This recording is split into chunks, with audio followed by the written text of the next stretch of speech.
છોટાઉદેપુર મામલતદાર કચેરીમાં વહીવટી તંત્રની ગંભીર બેદરકારી અને માનવતાહીન અભિગમ સામે આવ્યો છે, જ્યાં સિલિકોસિસ બીમારીથી મૃત્યુ પામેલા શ્રમિકના પરિવારને ડિપોઝિટના નાણાં મેળવવા માટે 2 મહિના સુધી ધરમના ધક્કા ખાવા પડ્યા છે।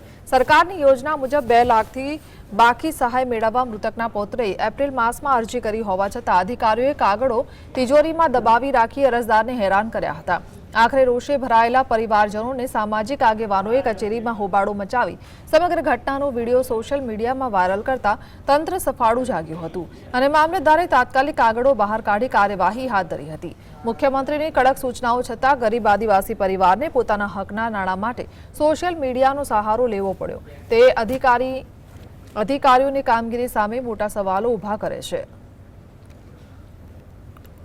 હવે આ અરજી આપ્યા લગભગ અમારે તમે વિચાર કરો 2, 3, 4, 5 આજે 4 મહિના પહેલા ગયા, પછી બીજા 2 મહિના આ પણ ગયા। જે સાહેબ અધિકારીઓ છે એ આડોઅવળો જવાબ આપ્યો કે અમારે રજા હતી 5 દિવસ, અમારે 10-5 દિવસ અમે પરીક્ષા આપવા ગયા હતા। તો ખરેખર આવી રીતના તમે પરીક્ષા આપવા જશો અને જે અરજીઓ છે તમે મૌખિક રાખી દેશો તો અમારું કામ ક્યારે થશે? અમારે ખેતીનો હમણાં માહોલ છે, વરસાદ ચોમાસું હવે આવી ગયું છે, તો અમારે ખેતી કરવાનું કે આવા કામમાં નહીં રખડવાનું।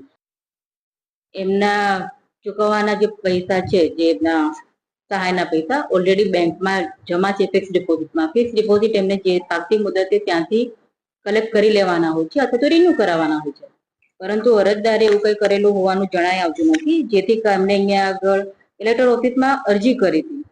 અહીંયા આગળથી કોઈ જાતનો વિલંબ થયેલો હોવાનું જણાતું નથી, એટલે આના વિશે બીજું કંઈ કહેવાનું